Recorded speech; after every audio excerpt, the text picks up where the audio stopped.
نحمده ونصلي على رسوله الكريم اما بعد فاعوذ بالله من الشيطان الرجيم بسم الله الرحمن الرحیم۔ یہ مکمل نورانی قاعدہ،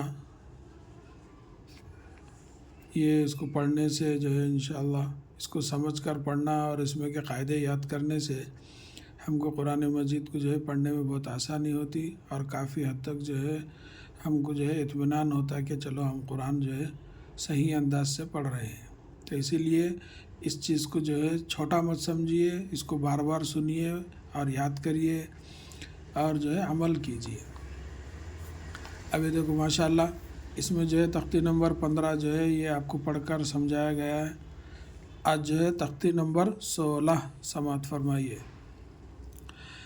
تختی نمبر 16، لفظ اللہ کا قاعدہ۔ لفظ اللہ کے لام سے پہلے زبر یا پیش ہو تو لفظ اللہ کے لام کو پر پڑھیں گے، اور اگر زیر ہو تو لفظ اللہ کے لام کو باریک پڑھیں گے۔ لفظ اللہ کے علاوہ ہر لام باریک پڑھا جائے گا۔ لفظ اللہ کا لام کے علاوہ جو لام ہوگا وہ باریک پڑھا جائے گا۔ یہ دیکھو یہ لفظ اللہ جو ہے نا، یہ اللہ کا یہ قاعدہ ہے۔ یہ جو قاعدہ جو انہوں لکھے یہ اللہ جو ہے نا اس کے لیے ہے۔ یہ لام اور یہ لام اور جو ہے یہ لام کے لیے نہیں، یہ صرف لفظ اللہ جو الف لام لام ہا اللہ جس کو بولتے ہیں اس کے لیے یہ قاعدہ ہے۔ تو یہ قاعدے میں یہ بتلانا چاہ رہے ہیں کہ لفظ اللہ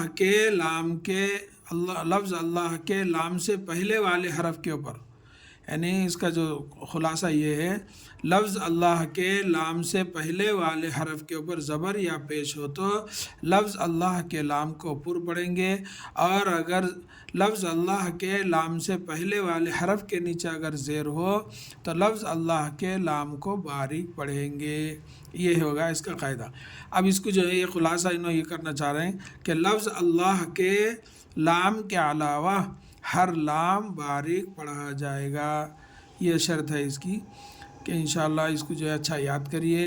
اس کو یاد کرنے سے جو ہے ہم کو آگے جو ہے ہم یہ قاعدے دیکھنے میں، قرآن میں پڑھنے میں، کام موٹا پڑھنا ہے، کام باریک پڑھنا ہے، ہم کو جو ہے آسانی ہوتی۔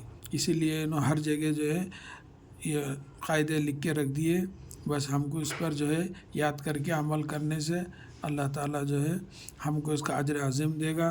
اور اللہ تعالیٰ سے دعا ہے کہ اللہ تعالیٰ ہم سب کو ایک اور نیک بننے کی توفیق دے، آمین یا رب العالمین۔ السلام علیکم ورحمۃ اللہ وبرکاتہ۔